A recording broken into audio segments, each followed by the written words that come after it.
मंडई, देव आहे पण देऊळ नाही असे तुम्ही कधी ऐकले आहे का? नाही ना?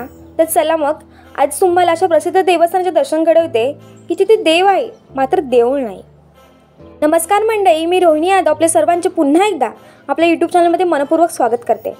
तर मंडळी, आज महाराष्ट्रातील अहमदनगर जिल्ह्यातील शिर्डीजवळ वसलेल्या एका प्रमुख आणि जागृत देवस्थानाला आपण आज भेट देणार आहोत आणि ते क्षेत्र म्हणजे शनी शिंगणापूर.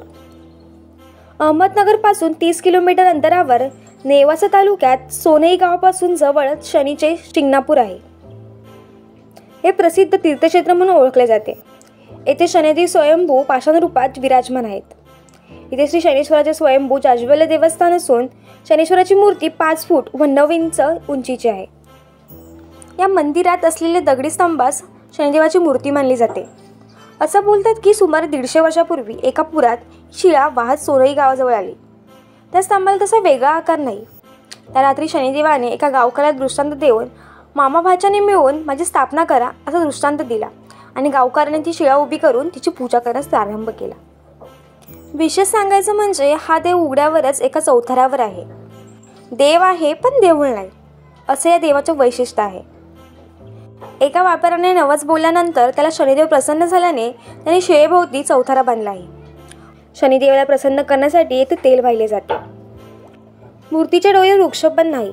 नजीकच लिंबाच्या वृक्षाची फांदी डोईवर आली तर ती गळून पडते. शनिदेवास निवारा आवडत नसल्याने या पाषाण शिळेवर कोणताही निवारा नाही. वर्ष प्रतिपदा आणि वर्षातील प्रत्येक महिन्याच्या 4ही शनिवारी येथे यात्रा भरते. या लहानशा गावाची लोकवस्ती सुमारे 3000 असेल, पण येथील घरांना दरवाजे नाहीत याचे आश्चर्य वाटते. शनीच्या नगरीचे रक्षण खुद्द शनिदेव करतात असे लोक मानतात. चोरी केल्यावर कोणीही चोर या गावाची सीमारेषा जिवंत अवस्थेत पार करून जाऊ शकत नाही असं देखील सांगितलं जातं. ते चोरी केल्यास अंधत्व येत असल्याची आख्यायिका देखील भाविकांमध्ये प्रचलित आहे.